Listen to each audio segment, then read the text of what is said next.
हमको खराज अकीदत पेश करना है उन लोगों को जिन्होंने भारत का आईन और संविधान बनाया, तो आपको ताकतवर बनना पड़ेगा, आपको अपनी सियासी लीडरशिप को बनाना पड़ेगा, आप ही की सफों से कोई आपका लीडर बनना पड़ेगा। आज 26 नवंबर है और आज ही के दिन 26 नवंबर 1949 में हमारे मुल्क ने जो संविधान और आईन कॉन्स्टिट्यूशन बनाया गया था, जिसको बनाने में बाबा साहब अम्बेडकर का बहुत बड़ा रोल रहा, उस आईन और संविधान को हमने अडॉप्ट किया और फिर 26 जनवरी 1950 को उस संविधान को लागू कर दिया गया।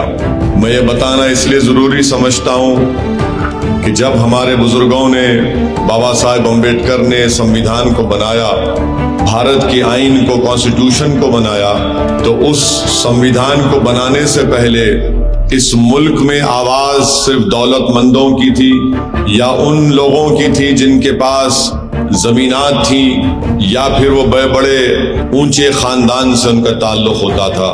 मगर जब इस मुल्क को संविधान बन गया, उसको अडॉप्ट किया गया और फिर उसको लागू किया गया 26 जनवरी 1950 को, तो वही संविधान आपको और हमको इस बात की इजाजत देता है कि हम भारत की जमहूरियत में अपने हक के लिए लड़ें, हम भारत की जमहूरियत को मजबूत करें चुनाव लड़कर। और अगर ये संविधान ना होता तो असदुद्दीन ओवैसी हैदराबाद से निकलकर गुजरात और अहमदाबाद में आपके इस इलाके में नहीं आ सकता था। मेरे अजीज दोस्तों और बुजुर्गों, फख्र करो अपने आप पर, और अगर कोई आकर आपको डराता है तो आपको डरने और घबराने की जरूरत नहीं है। भारत हमारा था, हमारा है और रहेगा। हमको कोई देशभक्ति के सर्टिफिकेट नरेंद्र मोदी, अमित शाह से लेने की जरूरत नहीं है। ये कोई नहीं था जब हम इस मुल्क के लिए लड़ रहे थे। संविधान बना तो बाबा साहिब अम्बेडकर ने संविधान बनाया। अगर बाबा साहब नहीं होते तो संविधान नहीं बनता।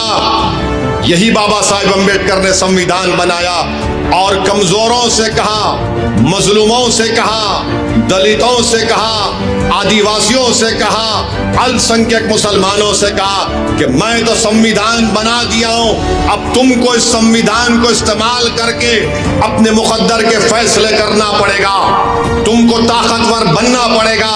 मैं तुमको वोट डालने का इख्तियार दे रहा हूं, तुम वोट के जरिए अपनी लीडरशिप को पैदा करो, अपने कायद को पैदा करो, ताकि तुम्हारी आवाज इस देश के पार्लियामेंट और विधानसभा में गूंजे। आज अगर हमको खराज अकीदत पेश करना है उन लोगों को जिन्होंने भारत का आईन और संविधान बनाया, तो आपको ताकतवर बनना पड़ेगा, आपको अपनी सियासी लीडरशिप को बनाना पड़ेगा, आप ही की सफों से कोई आपका लीडर बनना पड़ेगा। तभी जाकर हम मौलाना अबुल कलाम आजाद को खराज अकीदत पेश कर सकेंगे, तभी जाकर हम बाबा साहिब अम्बेडकर को खराज अकीदत पेश कर सकेंगे।